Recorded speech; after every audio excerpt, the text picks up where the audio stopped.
الحمد لله وكفى وسلام على حبيبه المصطفى أما بعد فأعوذ بالله من الشيطان الرجيم بسم الله الرحمن الرحيم إن أولياؤه إلا المتقون صدق الله مولانا العظيم إن الله وملائكته يصلون على النبي يا أيها الذين آمنوا صلوا عليه وسلموا تسليما اللهم صل على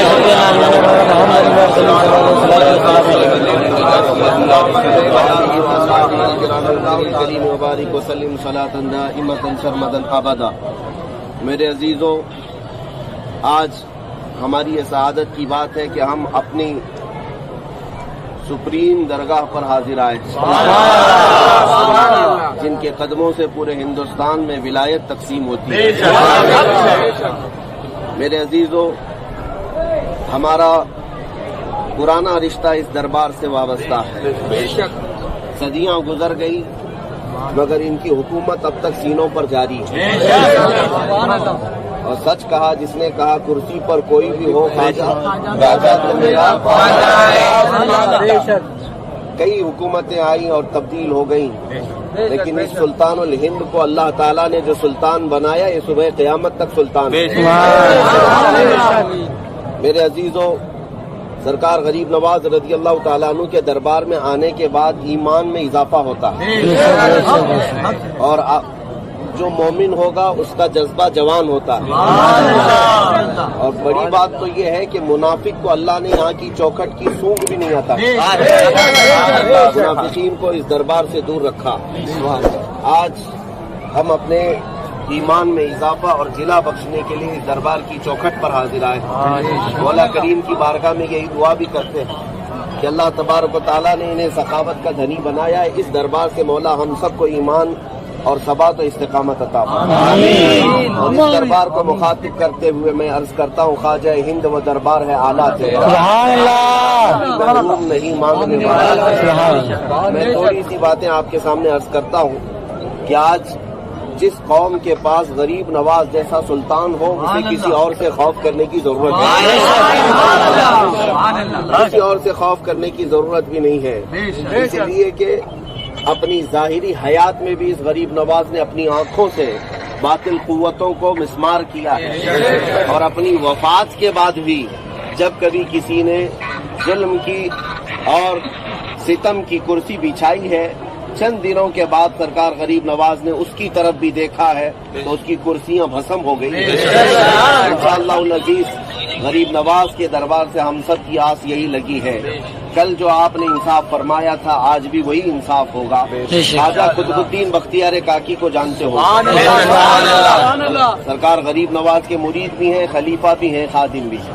ہندوستان کی سلطنت اس وقت جب قائم تھی اور دارالحکومت دلی تھا، دلی میں قطب الدین بختیار کاکی پر ایک عورت نے الزام لگایا تھا، اور وہ بھی پیسوں سے خریدی ہوئی عورت تھی۔ وہ اس طور پر کہ اس عورت کی گود میں نیا بچہ پیدا ہوا، اس عورت نے الزام یہ لگایا کہ یہ بچہ قطب الدین کا ہے۔ اس مقدس ولی پاک کی بارگاہ میں جب یہ الزام لگا تو آخر وہ کہاں جائیں؟ انہوں نے التجا کی، سرکار غریب نواز اجمیر میں تھے، کاش میرے پیر و مرشد ہوتے تو اس کا کوئی انصاف ہو جاتا۔ بادشاہ کے دربار میں یہ مقدمہ پیش ہوا، قطب الدین بختیار کاکی بھی وہاں تھے، اور وہ عورت بھی وہاں لائی گئی تھی جس کا بچہ تھا، اور اس کے گھر والے بھی تھے۔ اچانک قطب الدین بختیار کاکی کہتے ہیں دربار کھلا، میں نے دیکھا میرا پیر و مرشد حاضر۔ کس نے خبر کی؟ کس نے خبر کی؟ کون بتایا غریب نواز کو؟ کیا ٹیلی فون کا زمانہ تھا؟ انٹرنیٹ کا زمانہ تھا؟ یہی تو میں کہتا ہوں، پیر وہی ہوتا ہے جو روشن ضمیر ہوتا ہے، ان کے حالات سے باخبر ہوتا ہے۔ سرکار غریب نواز اس وقت دلی تشریف لائے اور بھری عدالت میں آئے، اور ابھی انصاف ہونے کو تھا۔ سلطان الہند معین الدین غریب نواز رضی اللہ تعالیٰ عنہ آگے بڑھے اور کہا کہ اس عورت کے الزام کا جو جواب ہے میرا قطب الدین نہیں دے گا، اس کی صفائی میرا قطب الدین نہیں دے گا، میں اس بھرے دربار میں اس بچے کو منگواتا ہوں جو آج کا پیدا ہوا ہے، آج پیدا ہوا بچہ ہے، اس بچے کو منگوایا۔ اس کے منہ پر غریب نواز نے انگلی رکھا اور کہا کہ بچے بول تیرا باپ کون ہے؟ عدالت میں بول پڑا فصیح